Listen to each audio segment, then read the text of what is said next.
السلام عليكم ورحمة الله وبركاته. الحمد لله نحمده ونستعينه ونستغفره ونعوذ بالله من شرور أنفسنا ومن سيئات أعمالنا. من يهده الله فلا مضل له ومن يضلل فلا هادي له. ونشهد أن لا إله إلا الله وحده لا شريك له. ونشهد أن سيدنا وحبيبنا ومولانا محمد أرسله بالحق بشيرا ونذيرا وداعيا إلى الله بإذنه وسراجا منيرا. فقد قال الله تعالى في كلامه المجيد وفرقانه الحميد. সকলে পড়ুন আউযু বিল্লাহি মিনাশ শাইতানির রাজীম. বিসমিল্লাহির রাহমানির রহিম. লাকাদ কানা লাকুম ফি রাসূলিল্লাহি উসওয়াতুন হাসানাহ. সাদাকাল্লাহুল মাওলানাল আযীম. وقال النبي صلى الله عليه وسلم بعثت لأتمم مكارم الأخلاق أو كما قال عليه الصلاة والسلام. সকলে মহব্বতে প্রাণ খুলে পড়ুন আল্লাহুম্মা সাল্লি আলা সাইয়্যিদিনা مولانا محمد وعلى آل سيدنا مولانا. সুফি সম্রাট দেওয়ান বাগি মোহাম্মদ ইসলাম জাগালেন. তার শিক্ষাতে কত আশিক রাসূল পাককে দেখিলেন. আল্লাহ সাল্লি আলা সাইয়্যিদিনা মাওলানা মুহাম্মদ ওয়া আলা আলি সাইয়্যিদিনা مولانا. نحمده ونصلي على رسوله الكريم. أما بعد. আমাদের মহান মুর্শিদ, মহান সংস্কারক, মুহাম্মদী ইসলামের পুনর্জীবন দানকারী সুফি সম্রাট হযরত দেওয়ানবাগী রাহমাতুল্লাহ আলাইহির ৭৬তম শুভ জন্মবার্ষিকী স্মরণে বাংলাদেশের রাজধানী ঢাকার রাজধানী মতিঝিলের বাবে মদিনায় কেন্দ্রীয় রওজা শরীফে অনুষ্ঠিত বিশ্ব আশিক রাসূল সাল্লাল্লাহু আলাইহি সাল্লাম সম্মেলনে উপস্থিত হাজার হাজার আশিক রাসূল জাকের ভাইয়েরা, আশিকা রাসূল জাকের বোনেরা, সুধী মণ্ডলী, আমন্ত্রিত অতিথিবৃন্দ, সাংবাদিকবৃন্দ, আইন শৃঙ্খলায় নিয়োজিত প্রশাসনের ভাইয়েরা, প্রিয় শহরবাসী, নগরবাসী, দেশবাসী, ভাই ও বোনেরা, অনলাইন প্ল্যাটফর্মের কল্যাণে পৃথিবীর প্রায় ১২৭টি রাষ্ট্র থেকে এই মুহূর্তে যারা সংযুক্ত হয়েছেন, ভবিষ্যতে যারা দেখবেন, সকলে আমার সালাম গ্রহণ করুন। বাবে মদিনা কেন্দ্রীয় রওজা শরীফের পক্ষ থেকে গোটা বিশ্ব মুসলিম উম্মাহ, গোটা বিশ্ব মানবতাকে সালাম জানাচ্ছি। আসসালামু আলাইকুম ওয়া রাহমাতুল্লাহি ওয়া বারাকাতুহু। বক্তব্যের শুরুতেই কোটি কোটি সুজুদ পেশ করছি সেই মহান রবের নূরের কদম মোবারকে, যিনি আখিরি জামানায় আমাদেরকে উম্মতে মুহাম্মাদি হবার গৌরব দান করেছেন, পাশাপাশি বেলায়েতের যুগে তার শ্রেষ্ঠ বন্ধু যুগের ইমাম শাহ দেওয়ানবাগীর রহমত, বরকত, নিয়ামত দ্বারা আমাদেরকে স্নাত করেছেন। সেই মহান মনিবের দরবারে কালেমাত শুকর আদায় করি। সবাই বলি আলহামদুলিল্লাহ। আলহামদুলিল্লাহ রাব্বিল আলামিন কামা ইয়ানবাগি লিজালালি ওয়াজহিকা ওয়া আযীমি সুলতানিক। কোটি কোটি দরুদ ও সালাম জানাই আমাদের দয়াল রাসূল সরওয়ারে কায়নাত, মুফাখখারে মওজুদাত, মক্কার মতি, মদিনার জ্যোতি, ব্যথার ব্যথি, দুকুলের সাথী, দোজাহানের পারের কান্ডারি, সৈয়দুল মুরসালিন, রাহমাতুল লিল আলামিন, নবিয়ে মুকাররম, নূরে মুজাসসাম, মুহাম্মাদুর রাসূলুল্লাহ সাল্লাল্লাহু আলাইহি ওয়াসাল্লামের প্রতি লাখো সালাম ও কদম বুঝি জানাই। আখিরি জামানায় বেলায়েতের যুগের শ্রেষ্ঠ মহামানব, আমাদের মহান মুর্শিদ, মহান সংস্কারক, মুহাম্মদী ইসলামের পুনর্জীবন দানকারী, যুগের ইমাম, আম্বিয়া ইকরামের ধর্মের দায়িত্ব বেলায়েত লাভকারী, আল্লাহর দেওয়া পুরস্কার, পূর্ণিমার চাঁদে বাবা দেওয়ানবাগীর জীবন্ত প্রতিচ্ছবি, সুফি সম্রাট সৈয়দ মাহবুবে খুদা দেওয়ানবাগী রাহমাতুল্লাহ আলাইহি মহান মুর্শিদের রওজা শরীফে লাখো সালাম ও কদম বুঝি জানাই। সালাম ও কদম বুঝি জানাই আওলাদে রাসূল কুতুবুল আকতাব দুররে মাকনুন খাতুনে জান্নাত আমাদের দয়াল মা রাহমাতুল্লাহ আলাইহার প্রতি সালাম ও কদম বুঝি জানাই। মুহাম্মদী ইসলামের সিপাহ সালার ইমাম, দেওয়ানবাগ শরীফের সম্মানিত পরিচালক শেজো সাহেবজাদা ইমাম ডক্টর সৈয়দ এফএম ফজলে খোদা মাদ্রাজিল্লাহুল আলী হুজুর সালাম ও কদম বুঝি জানাই। মুহাম্মদী ইসলামের সিপাহ সালার ইমাম, বাবে মদিনা কেন্দ্রীয় রওজা শরীফের সম্মানিত প্রধান খাদেম, বাবে মদিনা দেওয়ানবাগ শরীফের সম্মানিত পরিচালক, বিশ্ববিদ্যালয়ের সহকারী অধ্যাপক ইমাম ডক্টর সৈয়দ এফএম মঞ্জুরে খোদা মাদ্রাজিল্লাহুল আলী হুজুর সালাম ও কদম বুঝি জানাই। সম্মানিতা আমাদের দয়াল দুই আপাজানের প্রতি এবং সকল পরিবারবর্গের প্রতি সালাম ও শ্রদ্ধা জানিয়ে আমি আমার বক্তব্য শুরু করছি। সম্মানিত আশিক রাসূল ভাইরা, আজ আমাদের জন্য একটি পরম আনন্দের দিন, আজ আমাদের জন্য মুক্তির দিন, রহমত, বরকত, নিয়ামত প্রাপ্তির দিন। 1949 সালের 14ই ডিসেম্বর ব্রাহ্মণবাড়িয়া জেলা আশুগঞ্জ উপজেলা বাহাদুরপুর গ্রাম সম্ভ্রান্ত মুসলিম পরিবারে আল্লাহ রাব্বুল আলামিন আকাশের ঈদের চাঁদ রূপে যেই মহামানবকে প্রেরণ করেছিলেন তিনি সুফি সম্রাট হযরত দেওয়ানবাগী। ঘটনাটি ছিল এরকম: 1949 সাল ব্রাহ্মণবাড়িয়া জেলা আশুগঞ্জ উপজেলা বাহাদুরপুর গ্রাম সৈয়দ আব্দুর রশিদ সরকার রহমাতুল্লাহ আলাইহি, বেগম জুবাইদা খাতুন রহমাতুল্লাহ আলাইহার কোল উজালা করে এই জগতের বুকে তাশরিফ গ্রহণ করেন সুফি সম্রাট দেওয়ানবাগী। যেই দিন তিনি জন্মগ্রহণ করেন ওই দিন ছিল বুধবার সকাল 10 ঘটিকার সময় তার শুভাগমন হয়। আমার পূর্বে এটিএম ফজলে রাব্বি ফরাজ সাহেব বলেছেন, নবান্নের সেই উৎসবে এই মহামানবের শুভাগমন হয়েছিল। প্যারে হাজিরিন, বিশ্বজুড়ে যারা সংযুক্ত হয়েছেন সবাইকে সুখবর দিতে চাই, এই মহামানব যেই দিন জগতের বুকে আগমন করেন তার আগের রাতে আমাদের দাদিজান তিনি স্বপ্নে দেখেছিলেন আকাশের ঈদে চাঁদ উদয় হয়েছে। সেই ঈদের চাঁদ দেখে সবাই আনন্দ করছে, খুশি হচ্ছে, গোটা জগৎ জুড়ে ঈদের আনন্দ নেমে এসেছে। আমাদের দাদিজান তিনি বলেন, আমিও সেই ঈদের চাঁদ আকাশের বুকে দেখছি। হঠাৎ লক্ষ্য করলাম সেই ঈদের চাঁদ আকাশ থেকে জমিনে নেমে এসেছে।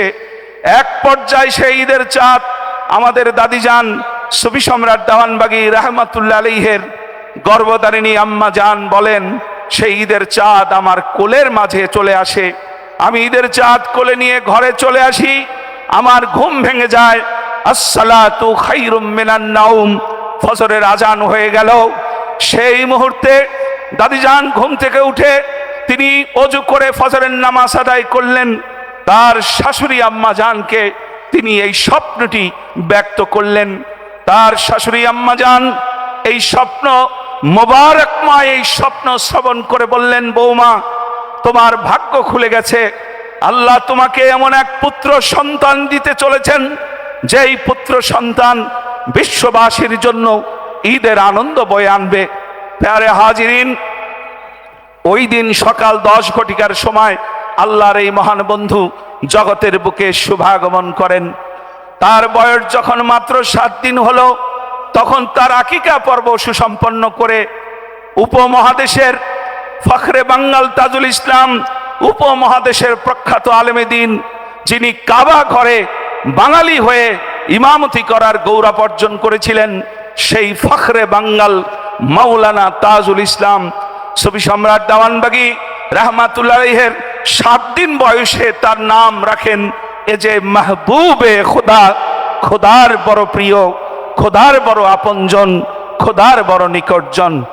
প্রিয় ভাইরা, মহান রব্বুল আলামিনের অপার দয়ায় শুরু হলো তার জীবনের পথ চলা। ওই সোহাগপুরের প্রাইমারি স্কুলে তাকে যখন ভর্তি করা হলো, তিনি স্কুলে পড়তে চাচ্ছেন না। তার মন বেকুল বেকারার। তিনি কিভাবে নায়েবে রাসূল হবেন, রাসূলকে পাবেন। আল্লাহ এবং রাসূলকে পাওয়ার জন্য তিনি শৈশবকালেই ছিলেন পেরেশান।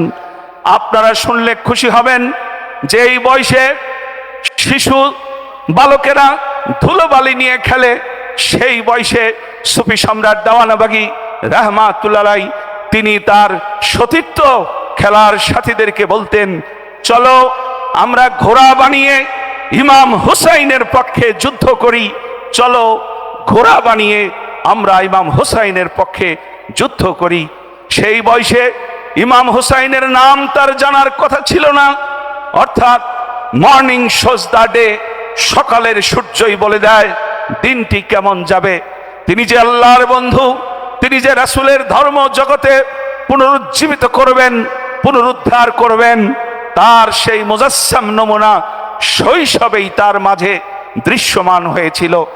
সম্মানিত আশিক রাসূল ভাইয়েরা, আপনারা শুনলে আশ্চর্য হবেন, শৈশবকাল থেকেই এই মহামানব পাক জবানে যা বলতেন অক্ষরে অক্ষরে বাস্তবে উহা হয়ে যেত।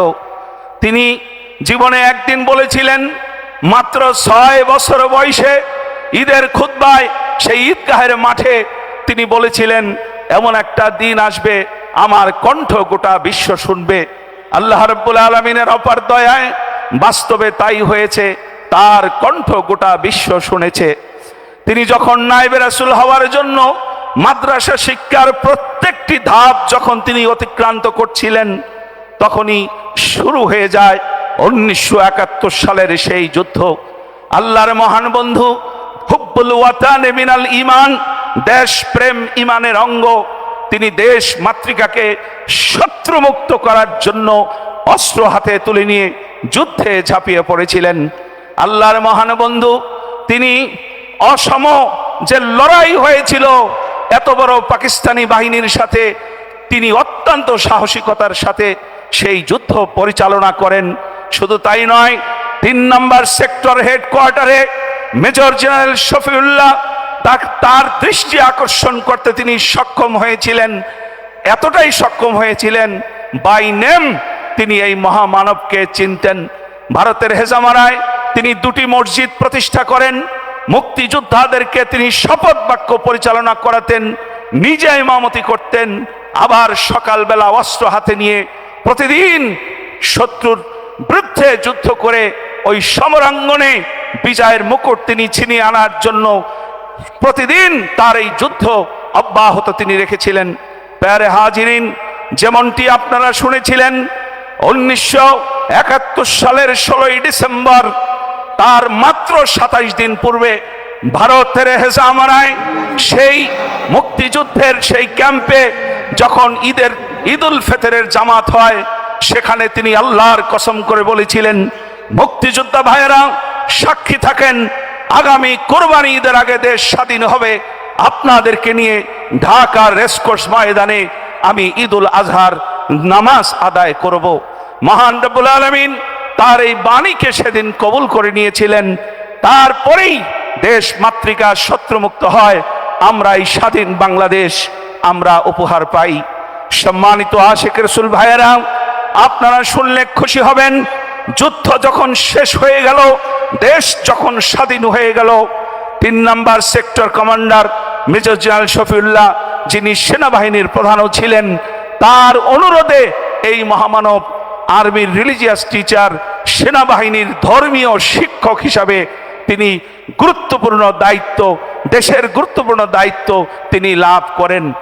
তিনি যখন পিরানে পীর দস্তগীর সুলতানুল মাশায়েখ সুলতানিয়া মুজাদ্দাদিয়া তরিকার ইমাম সৈয়দ আবুল ফজল সুলতান আহমদ শাহ চন্দ্রপুরী রাহমাতুল্লাহ আলাইহির কাছে যখন তিনি জীবনে প্রথম গিয়েছিলেন, ইমাম শাহ চন্দ্রপুরী রাহমাতুল্লাহ আলাইহি এই মহামানবকে দেখার সাথে সাথে তিনি তাকে চিনে ফেলেন। তিনি আবিষ্কার করেন, আমি চন্দ্রপুরী আমার ধর্মের উত্তরসূরি খুঁজে বের করার জন্য আমি যে আল্লাহর দরবারে মানত করেছিলাম, সেই সুযোগ্য উত্তরসূরি আজ আমার দরবারে এসেছে। তিনি সলবের লোক দিয়ে বারবার ব্যবস্থা গ্রহণ করে তিনি সুফি সম্রাটের পরিচয় নিশ্চিত হন এবং তাকে কাছে রাখার জন্য তার চতুর্থ কন্যা আমাদের দয়াল মা রাহমাতুল্লাহ আলাইহাকে তার সাথে প্রণয় সূত্রে আবদ্ধ করে দেন। সম্মানিত আশিক রাসূল ভাইয়েরা, সুধী মণ্ডলী, আমন্ত্রিত অতিথিবৃন্দ, গোটা বিশ্ব জুড়ে যারা আমাদেরকে শুনছেন তাদেরকে সুখবর দিতে চাই। 1983 সালের 16ই ডিসেম্বর রাহমাতুল্লিল আলামিন কুল কায়নাতের রহমত দয়াল রাসূল সাল্লাল্লাহু আলাইহি সাল্লামের পক্ষ থেকে এই মহা মানবকে জামানার মুজাদ্দেদের দায়িত্ব দেওয়া হয়, ধর্মের সংস্কারক হিসাবে তাকে দায়িত্ব দেওয়া হয়। হাদিসে আল্লাহ রাসূল সাল্লাল্লাহু আলাইহি সাল্লাম বলেছেন, প্রত্যেক শতাব্দীর শিরোভাগে একজন করে মুজাদ্দেদ আল্লাহ পাক এই পৃথিবীতে প্রেরণ করেন। সেই মুজাদ্দেদ জমিনের বুকে এসে স্বধর্মীদের অজ্ঞতা, বিধর্মীদের চক্রান্তের ফলে ইসলাম ধর্মে যত কুসংস্কার অনুপ্রবেশ ঘটে, সমস্ত কুসংস্কারকে তিনি সংশোধন করে রাসূলের প্রকৃত ধর্ম, মূল ধর্ম, হারিয়ে যাওয়া মোহাম্মদী ইসলামকে তিনি পুনরুজ্জীবিত করেন, পুনরুদ্ধার করেন। মহাকালের ধারাবাহিকতায় মহিউদ্দিন বরপীর আব্দুল কাদের জিলানী বগদাদী রাহমাতুল্লাহ আলাইহি তিনি ছিলেন জামানার মুজাদ্দেদ। মহাকালের ধারাবাহিকতায় জামানার মুজাদ্দেদ ছিলেন মুজাদ্দেদ আল-ফেসানি আল ফারুকি রাহমাতুল্লাহ আলাইহি। মহাকালের ধারাবাহিকতায় সুফি সম্রাট দেওয়ানবাগী দয়াল বাবা কিবলা জানকে মহান রব্বুল আলামিন দয়া করে সমকালীন যুগের বিশ্ববাসীর জন্য তিনি মুজাদ্দেদ রূপে প্রেরণ করেছেন।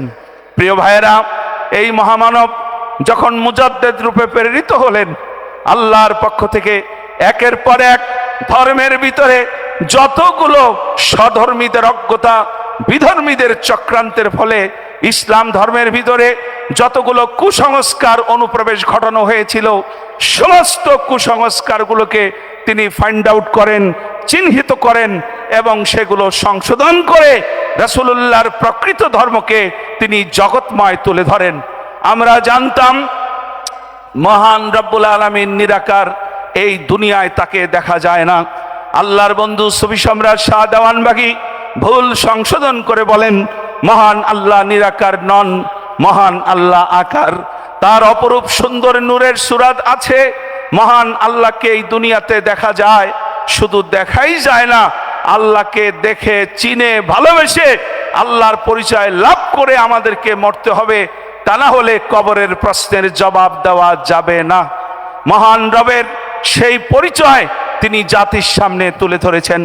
পেয়ারে হাজিরিন, মহান রব্বুল আলামিনের অপার দয়ায় কুল কায়নাতের রহমত রাসূল আকরাম সাল্লাল্লাহু আলাইহি সাল্লামের ব্যাপারে মুসলিম উম্মাহ জানতো। আল্লাহর রাসূল ছিলেন গরিব, 70 তালিওয়ালা জামা পরিধান করতেন, ক্ষুধার তাড়নায় পেটে পাথর বাঁধতেন। কখনো তিনি খেতে পেতেন, কখনো তিনি খেতে পেতেন না। আল্লাহর বন্ধু সুফি সম্রাট শাহ দেওয়ানবাগী এই ভুল সংশোধন করেন। তিনি বলেন, আমার রাসূল কখনো গরিব ছিলেন না, আমার রাসূল কখনো 70 তালিওয়ালা জামা পরিধান করেন নাই। এটা ইহুদি খ্রিস্টানদের চক্রান্ত, আমার রাসূলকে ছোট করার হীন প্রয়াস। প্রকৃত সত্য হলো আমার রাসূল ছিলেন ধনী, তিনি ছিলেন বাদশার বাদশাহ, কামলিওয়ালা। ওয়াজাদাকা ইলাং ফাআগনা, আল্লাহ নিজে আমার রাসূলকে ধনী করেছেন। মহাবিশ্বের ধনভাণ্ডারের চাবি আমার রাসূলকে দেওয়া হয়েছে। আমার রাসূল হজ করেছেন, ধনীর উপর হজ ফরজ। আমার রাসূল কুরবানি করেছেন, ধনীর উপর কুরবানি ফরজ। আমার রাসূল যাকাত দিয়েছেন, ধনীর উপরে যাকাত ফরজ। তিনি অকাট্য কোরআন হাদিসের দলিল দিয়ে রাসূলুল্লাহর প্রকৃত পরিচয় বিশ্বময় তুলে ধরেছেন।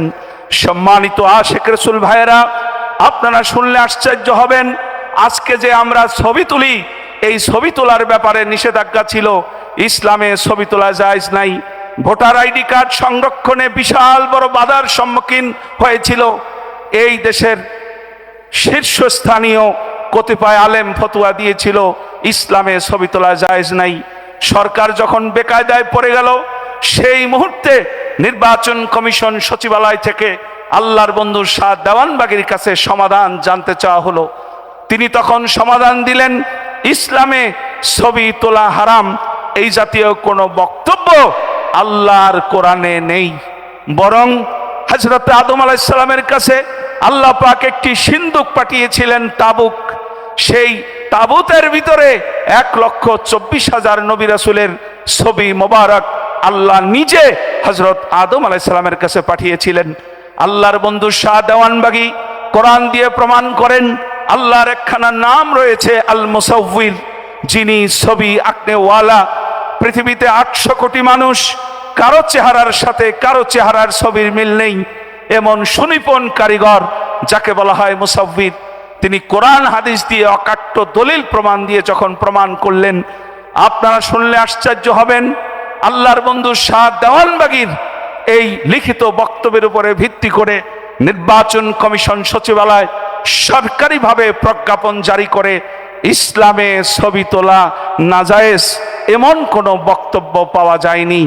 তার এই বক্তব্যের পরেই সারা দেশে আমাদের মা বোনেরা ভোট কেন্দ্রে গিয়ে ছবি তুলে ভোটার আইডি কার্ড প্রস্তুত করার জন্য কার্যক্রম শুরু হয়ে যায়। প্যারে হাজিরিন, মহান রব্বুল আলামিনের অপার দয়ায় প্রায় 215টি ধর্মীয় সংস্কার এই মহামানব করেছেন।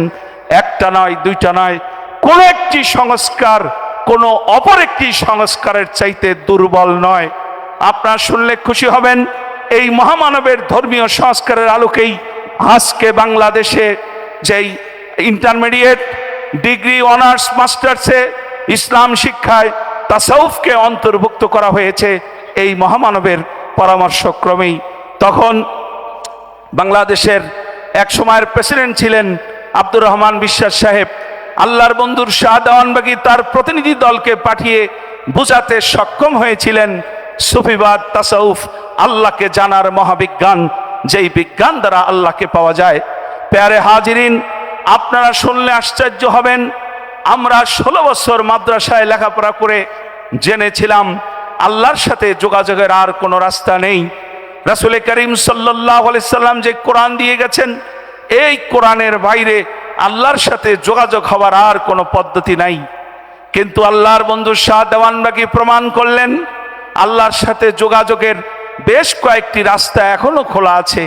ওহির রাস্তা বন্ধ, কিন্তু ইলহামের রাস্তা খোলা আছে, স্বপ্নের রাস্তা খোলা আছে, মুরাকাবার রাস্তা খোলা আছে, কাশফের রাস্তা খোলা আছে।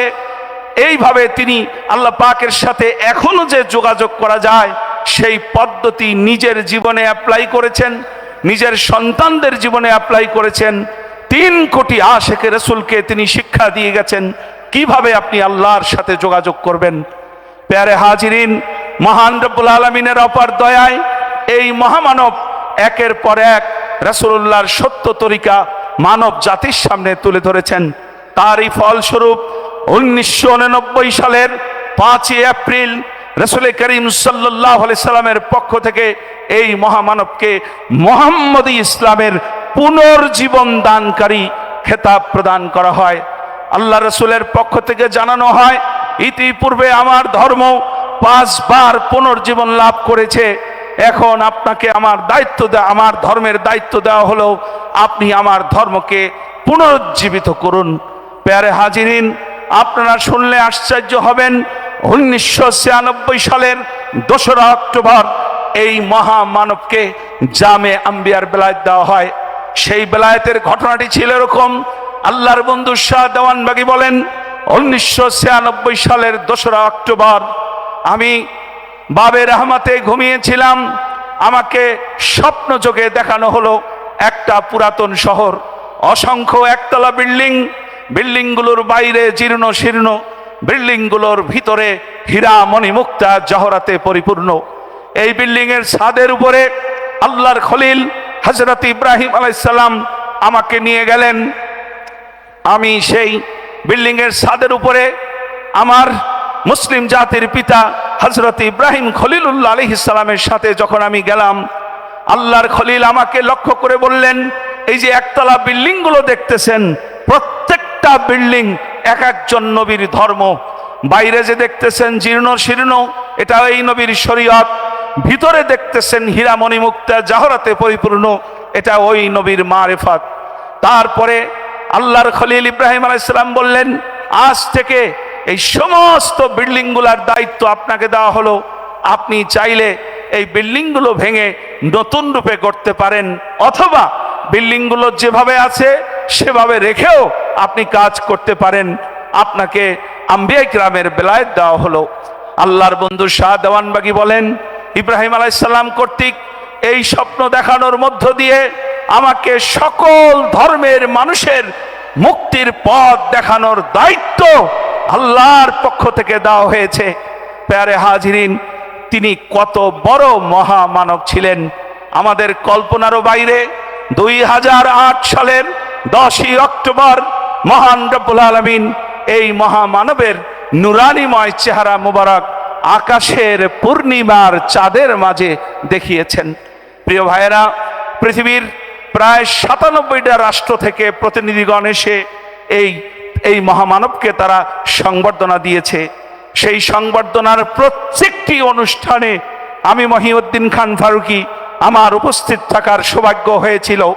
ওই অনুষ্ঠানে যত আশিক রাসূল ভাইয়েরা বয়ান করেছিলেন, সকলে একটি কথাই বলেছিলেন, আমরা আমাদের মহান মুর্শিদ সুফি সম্রাট বাবা দেওয়ানবাগীকে আকাশের পূর্ণিমার চাঁদের মাঝে তাকে দেখেছি। আল্লাহর বন্ধু শাহ দেওয়ানবাগী বলেন, আসলে আমি যেভাবে আল্লাহ পাকের অস্তিত্ব, আল্লাহ পাকের পরিচয় তুলে ধরেছি, আল্লাহ পাক রব্বুল আলামিন আমাকে পুরস্কার দেওয়ার জন্য আমার চেহারা মোবারক পূর্ণিমার চাঁদে দেখাইয়া আল্লাহ নিজে বিশ্ববাসীর সামনে আমার পরিচয় উপস্থাপন করে প্রমাণ করেছেন, বেলায়েতের যুগে তিনি আমার শ্রেষ্ঠ বন্ধু। তোমরা যদি আমাকে পেতে চাও, তার পদাঙ্ক অনুসরণ করো, তাকে ভালোবাসো, তাকে মুর্শিদ রূপে গ্রহণ করো, আমি আল্লাহকে তোমরা পেয়ে যাবে। প্যারে হাজিরিন, মহান রব্বুল আলামিনের অপার দয়ায় আজ ৭৬তম শুভ জন্মবার্ষিকীতে আমরা 2025-এ উপনীত হয়েছি। 2020 সালের 28শে ডিসেম্বর রোজ সোমবার সকাল 6টা 48 এই মহামানব জাহেরাতে আমাদের চোখের আড়ালে গেলেও তিনি 3 কোটি আশিক রাসূলের অন্তরে বিরাজ করছেন। সত্য কিনা বলুন, কথা বলুন, সত্য কিনা? প্রিয় ভাইয়েরা, মহামানব কাকে বলে? বাবা দেওয়ানবাগীর দিকে তাকাইলে বোঝা যায় এই মহামানবের চলন বলন কথন আল্লাহর কোরআনের মুজাসসাম নমুনা। আমার 17 বছর 9 মাস এই মহামানবের নূরের কদম মোবারকে থেকে আল্লাহর কোরআনের 8 খণ্ড তাফসীর করার এক বিরল সৌভাগ্য আল্লাহ আমাকে দিয়েছিলেন। আমি যা দেখেছি তার বাস্তবতা এরকম।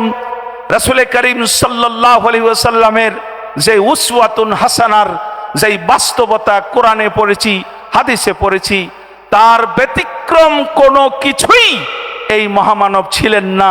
তিনি পরিপূর্ণরূপে রাসূল করিম সাল্লাল্লাহু আলাইহি সাল্লামের উসওয়াতুন হাসানা, উত্তম আদর্শের সেই মুজাসসাম নমুনা তিনি ছিলেন। প্যারে হাজিরিন, আজকে বিশ্ব আশিকের রাসূল সাল্লাল্লাহু আলাইহি সাল্লাম সম্মেলনে আমাদেরকে সিদ্ধান্ত নিতে হবে এই মহামানবের সুমহান শিক্ষা অনুসরণের মধ্য দিয়ে আমরা আমাদের দেহের মাঝে রূহ থাকতেই আমরা যেন আমাদের মহান মালিক আল্লাহর পরিচয় লাভ করতে পারি, রাসূলের পরিচয় লাভ করতে পারি, কবরের তিনটি প্রশ্নের জবাব যেন আমরা দুনিয়ায় থাকতেই সেই শিক্ষা লাভ করতে পারি। দাঁতে কামড় দিয়ে এই মহামানবের মহান আদর্শকে আঁকড়ে ধরে আমাদেরকে সামনে গিয়ে যেতে হবে, ডাইনে বামে তাকানোর আর কোনো সুযোগ নাই। প্রিয় ভাইয়েরা, যতদিন এই দেহে প্রাণ থাকবে আমরা কি আমাদের মহান মুর্শিদের সুমহান শিক্ষা অনুসরণের মধ্য দিয়ে হাকিকতে আশিক রাসূল হওয়ার যেই কর্ম প্রচেষ্টা, যেই শিক্ষায় আমরা রত আছি, এই শিক্ষার উপরে কায়েম এবং দায়েম আমরা কি থাকতে পারবো? জোরে বলেন, পারবো? দুইটা হাত উঠে আল্লাহকে দেখান, দুইটা হাত উঠে আল্লাহকে দেখান। নারে তাকবীর, নারে তাকবীর। সুফি সম্রাট দেওয়ানবাগী, সুফি সম্রাট দেওয়ানবাগী বিশ্ব আশিক রাসূল সাল্লাল্লাহু আলাইহি সাল্লাম সম্মেলন, বিশ্ব আশিক রাসূল সাল্লাল্লাহু আলাইহি সাল্লাম সম্মেলন, সুফি সম্রাট দেওয়ানবাগী, সুফি সম্রাট দেওয়ানবাগী। বাবা আপনার কদমে ঠাই চাই অধমে,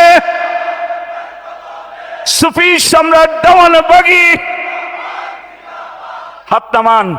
প্রিয় ভাইয়েরা, আসুন ধারাবাহিকভাবে বিশ্ব আশিক রাসূল সাল্লাল্লাহু আলাইহি সাল্লাম সম্মেলনের কার্যক্রম চলছে।